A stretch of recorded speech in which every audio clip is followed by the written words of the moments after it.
माँ के दर्शन भी हो जाते हैं, थोड़ा बहुत टाइम सत्संग का भी मिल जाता है। सत्संग तो आप वैसे भी करते रहते हो, महापुरुषों की वाणी, उनके शब्दों को गाना, मिल के बैठना, चर्चा करना, प्रभु के गुणगान करना, ये सभी चीज़ सत्संग में आ जाती हैं। लेकिन सत्संग के असली मायने हैं कि हमारे जीवन को सुधार दे, हमारी जो बुराइयां हैं उनको निकाल दे, बुरी आदत है वो छूट जाए। क्योंकि कई बार ऐसे हालात हो जाते हैं, हम सत्संगी होते हुए भी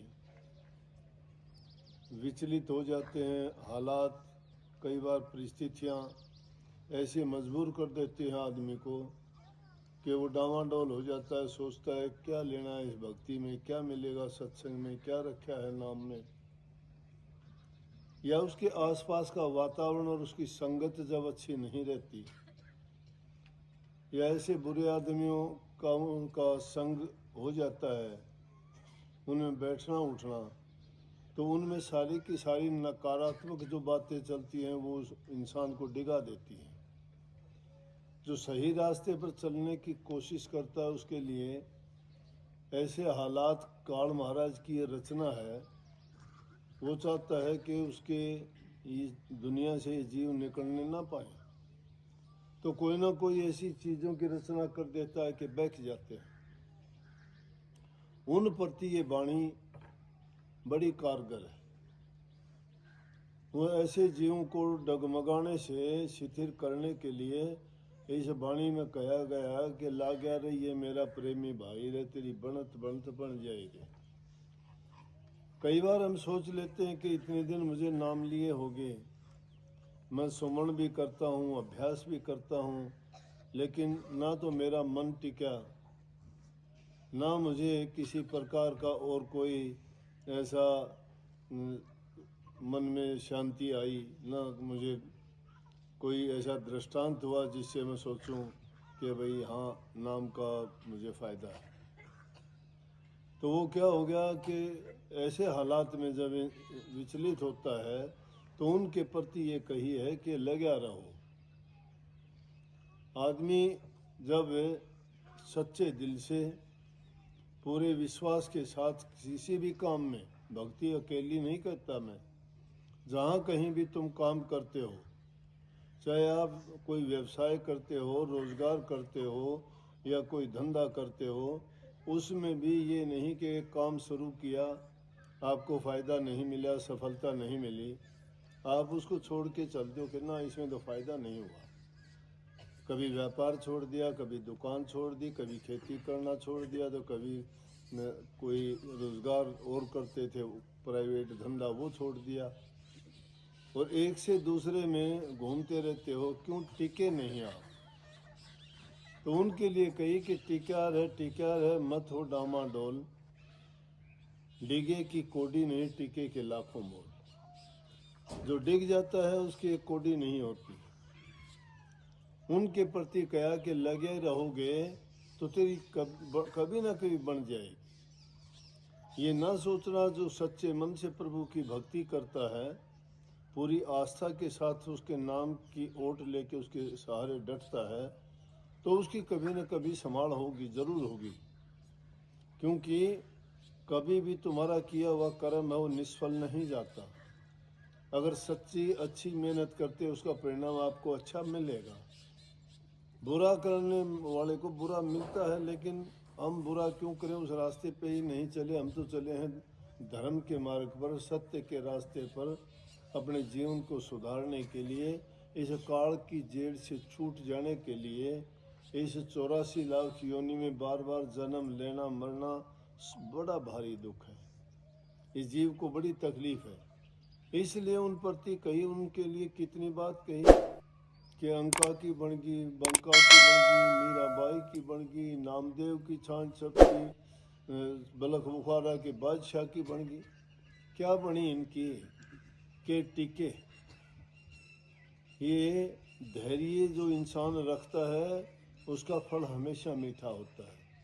धीरे धीरे रे मना धीरे सब कुछ होए, माली सींच सो घड़ा ऋतु आए फल होए। अपनी देसी भाषा में कह देते हैं ना, भाई गादड़ की तावड़ में बेर को नहीं पाके। समझ गए ना? वो तो टाइम और जब मौसम आता है तभी पकते हैं। इसलिए धैर्य रख के इंसान जिस काम को करता है पूरी तवज्जो के साथ करे, और जब उसमें लग जाता है तो एक दिन उसकी संभाल प्रभु अपने आप करता है। तो अच्छा मौका आपको मिला है, अच्छे और नेक काम किया करो, लेकिन उस भक्ति के मार्ग पर चलने से पहले यह है अपने आप के अंदर वो गुण पैदा करो कि जिसके कारण आपके मन की सफाई हो, बुरी आदतें छूटें, पाप कर्म से बच के रहो, और उस नेकी के काम में लगो और वो घर से ही शुरू होगी। आपको सबसे पहले सेवा का मौका अपने माँ बाप की, सास ससुर की सेवा करने का मौका जो मिलता है वो सबसे बड़ी पूजा है। बेशक मंदिर ना जाओ, बेशक मस्जिद ना जाओ, बेशक व्रत ना रखो, अपने माँ बाप के सास ससुर बुजुर्ग आदमी हैं, उनकी सेवा करो, दुख में तकलीफ में उनको दवा दारू करो, टाइम पर उनको खाना दो, उनके दुख दर्द पीड़ा को सुनो और उनके साथ अच्छा बर्ताव करो, मीठा बोलो। मैं कहता हूँ कि आपकी सारी भक्ति पूरी हो जाएगी। इससे बढ़ के भक्ति कोई ऊंची चीज नहीं है। अरे तुम जाते सत्संगों में हो, पूजा मंदिरा में करते हो, रोज तीर्थों में धक्के खाते हो और सोचते क्या हो, वहाँ से बुरी आदत लेके आते हो। घर में आके तुम झगड़ा करते हो, कोई अपनी पत्नी को बुरा भला बोलता है, कोई माँ बाप को बुरा बोलता है, कोई बहू है तो अपने सास ससुर को टाइम पर खाना नहीं देती, उनको उल्टा सीधा बोल के उनके कोई ना कोई पीड़ा पहुंचाती है। तो वो बात बहुत बुरी है। और वो फिर सत्संगों में जाए, चाहे वो किसी भी गुरु को माने, किसी भी धर्म को माने, मैं कहता हूँ वो कुछ भी नहीं। तो शुरुआत किस चीज़ से हुई? सच्ची भक्ति का रास्ता यही है कि पहली चीज़ सत्संग सेवा करना सिखाता है, दूसरा प्यार करना सिखाता है, तीसरा अपनी मेहनत पे विश्वास रखो, अपनी हक हलाल की कमाई का काम करो। जो अपनी हक हलाल की कमाई नहीं करता है, विष्णुओं की कमाई नहीं खाता है, हेरा फेरी का, ठगा बगी का, भ्रष्टाचार का, चोरी का या हेरा फेरी का, किसी के लेके नहीं देना, और इस तरह के जो काम करता है, जैसा अन्न खाएगा इंसान वैसा ही उसका मन हो जाएगा, जैसा मन होगा उसके वैसे ही विचार हो जाएंगे, जैसे विचार होंगे वैसे उसका जीवन बन जाएगा। चोर चोरी करता चलेगा, धर्मात्मा धर्म करता चलेगा, ये तो कर्म का अभ्यास है। भक्ति के मार्ग पर चलोगे तो आप प्रभु का नाम लेके जितने काम करोगे सब काम करोगे, कोई भी काम होगा लेकिन आपके दिल में दया होगी, धर्म का पालन करोगे, सच्चाई के साथ मेहनत करके अपना कमा के खाओगे, दूसरों को किसी प्रकार की पीड़ा और दुख नहीं दोगे, तो आप जीते जी ही आपने अपने जीवन को जीत लिया है।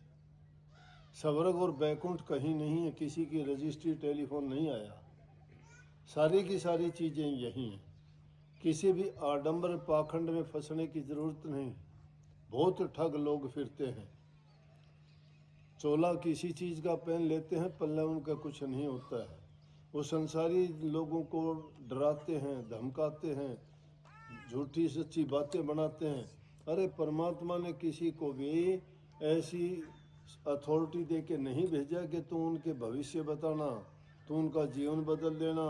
क्या क्या फंड पता नहीं दुनिया जोड़ लेती है, उन फंडों में पड़ने की ज़रूरत नहीं, और उन सब का इलाज है तो वो प्रभु के नाम में है, वो भक्ति में है।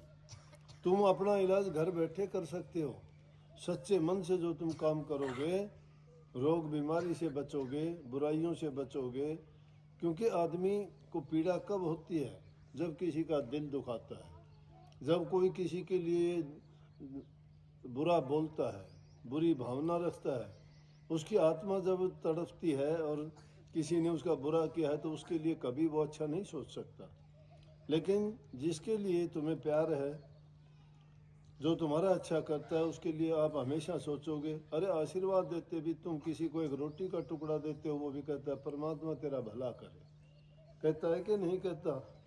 भूखे इंसान को तुमने अगर किसी पथिक को, किसी रास्ते चलते को पानी भी पिला दिया तो भी वो पानी पी के आपका धन्यवाद करेगा, क्योंकि आपने उसकी प्यास को मिटाया है। किसी की प्यास को मिटाते हो, भूख को मिटाते हो, किसी की छोटी मोटी ज़रूरत होती है उसको पूरा करते हो, तो उसके हृदय से आपके लिए आशीर्वाद ही निकलेगा, अच्छी दुआ निकलेगी, और वो अच्छी दुआ, अच्छे विचार आपको फलीभूत होंगे।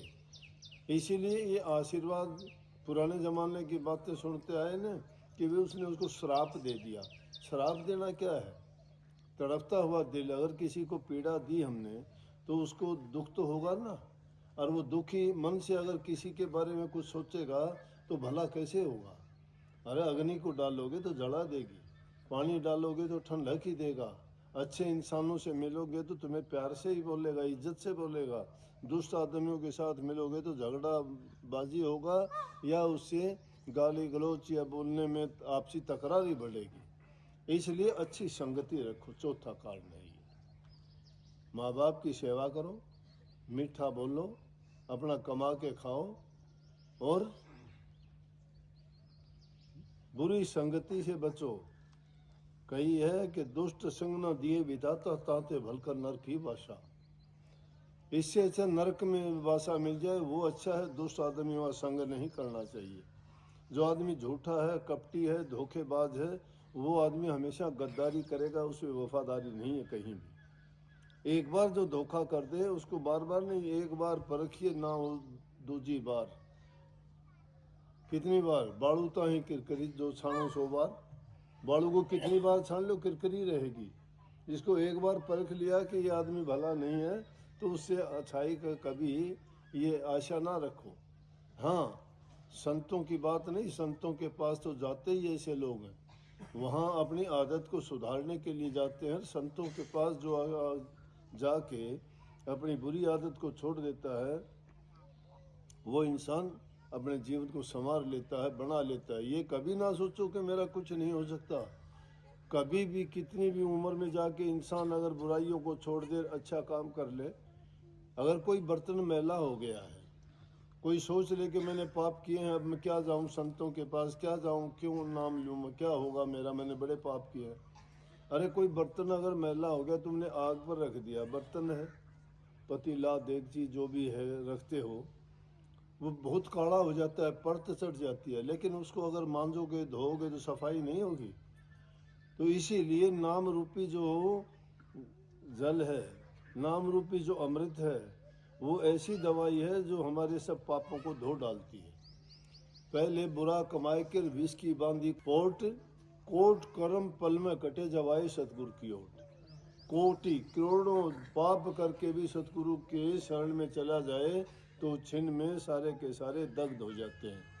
प्रभु का नाम बहुत पवित्र है, वो सब दुखों को, सब पापों को मिटने वाला, सब प्रकार की सुख शांति धैर्य देने वाला, हर प्रकार की जो भी आपकी तमन्ना इच्छाएं हैं, अगर वो नेक और सही हैं, जिससे किसी को दुख नहीं देना, वो सभी की सभी वो पूरी करते हैं। इसलिए अगर इस जीवन को भोगते हुए जिसने नाम ले रखा है, भक्ति करता है, सच्चे मन से इन आदतों को, इन नियमों का पालन करता है, वो आदमी सुखी जीवन जीता है।